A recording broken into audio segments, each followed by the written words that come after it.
Nossa República recebe, nesta semana, o homem que liderou o primeiro grande ajuste fiscal realizado por Mato Grosso e que permitiu ao Estado edificar as bases do desenvolvimento do agronegócio nesse Estado. Transformou Mato Grosso nesse gigante que hoje é campeão na produção de grãos e fibras e é também um dos mais importantes exportadores do país.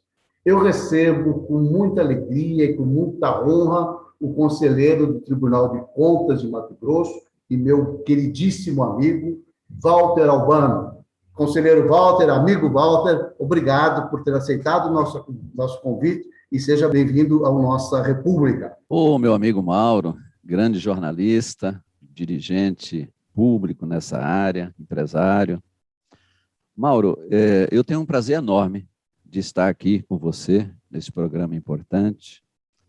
Eu lhe digo, e havia lhe dito antes, que eu me retraí muito nos últimos tempos, até para abrir espaço para a juventude que trabalha nessa área, e também um pouco do meu jeito. Você sabe que eu sou aquele caboclão lá do interior de Goiás, que gosta do piqui, da viola, que optou aqui por Mato Grosso, ama Mato Grosso, e aparecer não é muito o meu negócio.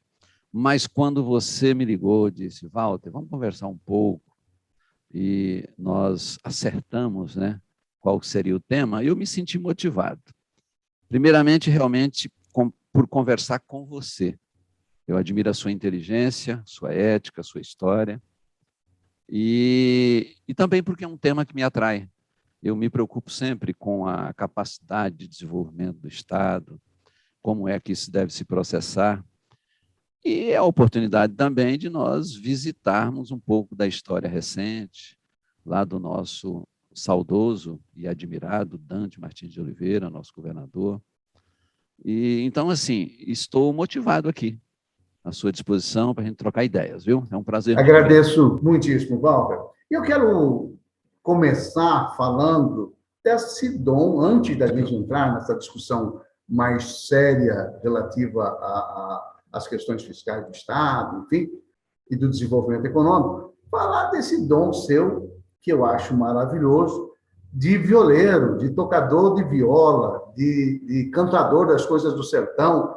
Como é que é isso, Walter? Como é que surgiu essa coisa? Como é que se deparou numa profissão ao longo do tempo? Professor, depois ocupando cargos importantíssimos, para quem não sabe, Walter Albano foi secretário de Educação do Estado, foi secretário de Fazenda, que ajudou Mato Grosso a superar uma das suas fases mais difíceis, muito parecida, com algumas diferenças, é claro, mas muito parecida com o que aconteceu agora, recentemente, e que realizou um profundo ajuste fiscal. Mas, antes disso, a viola.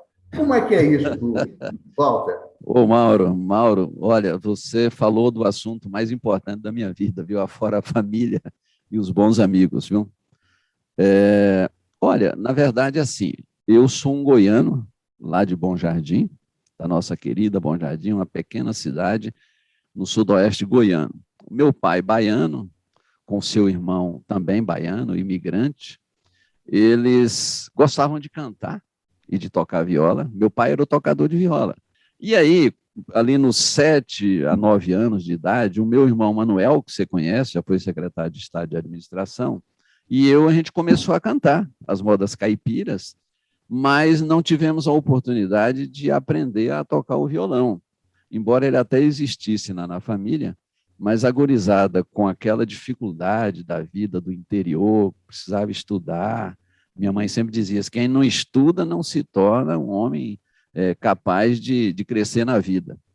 Então, nós paralisamos esse nosso dom, essa nossa vontade, e fomos estudar e empreender a vida. Só bem depois, Mauro, aqui já em Cuiabá, já formado em economia, já trabalhando há bastante tempo, é que, tendo me encontrado com o grande mestre, o professor Pescuma, ele disse, mas olha, canta, gosta de cantar, já gravou até um CD, por que não tocar a viola que você tanto sonhou? Eu perguntei, mas será que na minha idade é possível aprender a tocar? Ele falou, mas claro, vamos aprender um pouco. Então, eu me considero não como um violeiro, mas como um aprendiz eterno de violeiro e que gosta muito de cantar. E gosto de cantar assim, a moda sertaneja, a moda raiz, que ela eleva a minha alma e me faz feliz. Eleva a alma de todo mundo, de todo brasileiro, né? Realmente esse sertanejo raiz é muito bonito, tem muito sentimento, tem muita pureza, né? É muito bacana. E o som da viola é algo sempre extraordinário, né?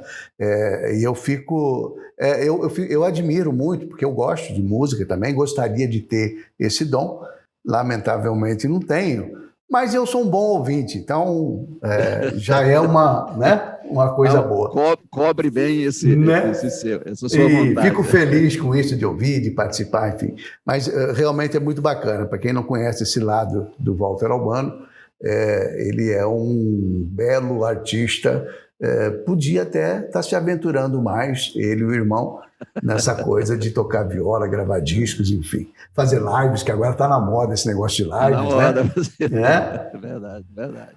Mas, Walter, claro que a gente precisa conversar, e eu queria muito conversar com você, porque eu tive o privilégio de ser secretário de Estado, quando você foi secretário de Estado de Fazenda, eu fui secretário de Comunicação no governo Dante, e eu assisti, vivenciei, participei da luta, da dificuldade, uma luta hercúlea mesmo, para conseguir fazer com que Mato Grosso saísse daquele estado de absoluta insolvência, né? Um gigante numa...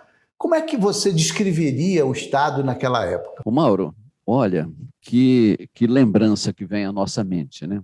Veja bem, eu vou trazer números que facilitam a conversação. Quando o nosso governador Dante de Oliveira tomou posse em 1º de janeiro de 1995, seu primeiro mandato, na sequência, a Secretaria do Tesouro Nacional do Ministério da Fazenda, fazendo o diagnóstico em todos os estados, apresentou o seguinte quadro nacional: Mato Grosso é o 3º estado com maior desequilíbrio fiscal no Brasil. O primeiro lugar era Alagoas e o segundo era Rondônia. Então, era uma situação muito grave. Colocando também a matemática a nosso serviço aqui na conversação. Para cada R$1 que o governo do estado de Mato Grosso arrecadava em 1994, ele tinha dívida de R$3,41. Você vê, é um dado fácil de qualquer pessoa entender. Ele tinha uma arrecadação, uma receita de R$1 e tinha que pagar R$3,41. Quase R$4, 3,5 com certeza. Então, era uma situação muito desequilibrada. O que significa isso, Mauro? E você vivenciou mesmo, participou daquele processo. Significa que era um Estado que não tinha capacidade para investir nada, ele não tinha capacidade de investimento, e ainda não conseguia pagar nem os salários dos servidores públicos em dia, pagava com atraso, e nem os prestadores de serviços e os entregadores de produtos, aqueles fornecedores do Estado. Todos recebiam com muito atraso, incluindo os servidores. Em 31 de dezembro de 94, ficaram sem pagar o correspondente a 3 folhas de salários, ou 3 meses de salários, 2, ou seja, mais 20% de uma outra. Quando você se lembra do que o servidor público ele tem um salário que ele recebe no mês e paga todas as suas contas, imagina ele ficar 3 meses e pouco sem receber. Esse era o quadro, era um quadro assim de insolvência total. Foi isso que o Dante recebeu, o nosso governador Dante, e foi sobre essa realidade que nós tivemos que atuar. E aí, Mauro, logo mais, isso é 1995, em 1997, no mês de julho, o Banco Mundial e o Banco Interamericano de Desenvolvimento, juntos, eles vinham acompanhando a situação fiscal do Brasil, e nesse contexto dos estados e municípios brasileiros, realizou um evento, uma reunião em Brasília, na Escola Superior de Administração Fazendária, que é do Ministério da Fazenda, hoje Ministério da Economia.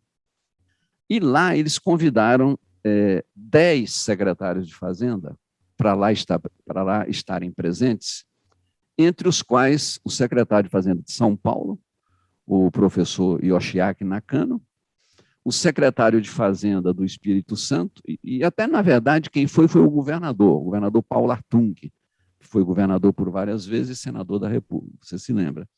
E o secretário de Fazenda de Mato Grosso, para apresentar os seus resultados fiscais de 1995, 96 e 97. Naquela ocasião, julho de 1997, a situação era invertida. O Mato Grosso estava exatamente na terceira posição mais equilibrada. Eu fico emocionado e dá vontade de chorar, porque eu sou um caipirão chorão, sabe?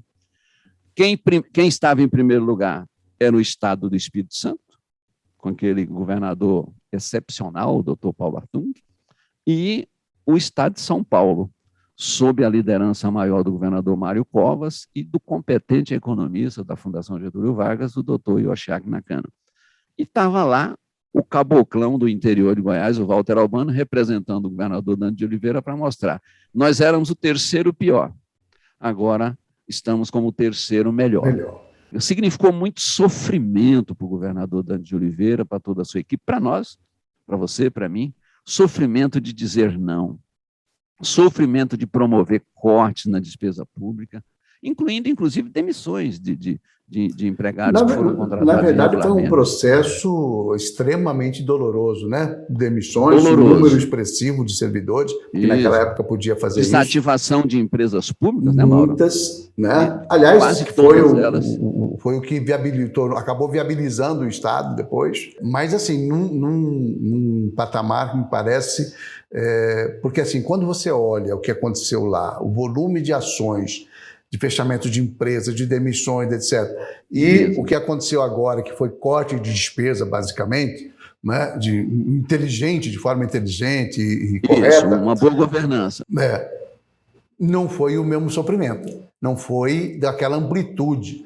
E eu queria chamar a sua atenção e te perguntar, porque você, tanto quanto eu, mas você, nesse aspecto, principalmente, conviveu muito com o Dante.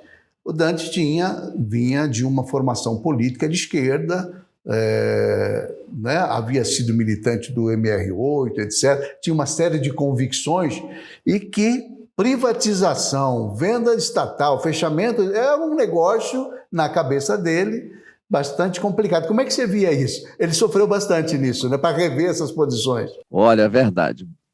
Uma lembrança que doía muito nele, viu? Doía muito. Você se lembra, Mauro, que o primeiro desafio que ele enfrentou foi antes de tomar posse, em 1º de janeiro de 1995, ele aceitar, em dezembro do ano anterior, de 94, ele aceitar do ministro da Fazenda, que tinha sucedido o ministro Fernando Henrique Cardoso. Fernando Henrique Cardoso era ministro da Fazenda e se elegeu presidente do Brasil. Aceitar que o caminho natural, necessário e até impositivo era extinguir o Banco do Estado de Mato Grosso, o famoso BEMAT. Que era uma instituição fortíssima, histórica, né? Principalmente, com a ligação... não só, mas principalmente os cuiabanos, tinha muito amor pelo banco, mas era um banco que vinha gerando prejuízos sucessivos. Naquele momento, foi a primeira reunião que o Dante realizou com os principais amigos que estavam convocados para ser secretários, mas não só, e disse assim, olha, há aí uma realidade, o banco está quebrado, mais do que quebrado, e o Banco Central vai nos dizer, em 1º de janeiro de 95, vamos fechar o banco, ou você vai colocar tantos milhões e milhões e milhões e milhões de dinheiro para viabilizar o banco? E a resposta dos amigos que iam governar com ele, elas eram um pouco divididas, porque você perguntou como que era o sofrimento. O sofrimento é de uma esquerda que defendia a presença preponderante do Estado, né? Um Estado grande, não forte, mas um Estado grande, né? E, embora tenha sido dividido, ele foi convencido pelo ministro da Fazenda de que era o melhor caminho para ele iniciar o governo. Ali iniciou o que talvez pudéssemos chamar de choque de realidades. Uma coisa é você ter uma filosofia, uma visão política estratégica, uma defesa ideológica das coisas. A outra coisa é pegar a máquina e os números e governar. Aí está uma das grandezas relevadas de Dante de Oliveira. Capacidade de ouvir, processar as informações e coragem para decidir. E ele tinha essa coragem para decidir. E ele foi dizendo, eu mantenho a minha ideologia de ter um governo capaz de realizar para as pessoas, mas eu não vou deixar o governo trabalhar para pequenos grupos que são interessados numa estatal, funcionários de uma outra, funcionário de um banco. Então, a compreensão dele era tão grande que ele disse, eu fico com a sociedade, embora tenha que mandar fechar a empresa, etc., para poder realizar os investimentos. Walter, querido, a gente vai para um pequeno intervalo e volta num instante contando essa história e discutindo situações que são importantes para quem é gestor do Estado. Nós estamos vivendo um momento muito especial, tanto quanto aquele que foi vivido na época de Dante Oliveira, e Walter tem muita contribuição para dar. Nós voltamos já.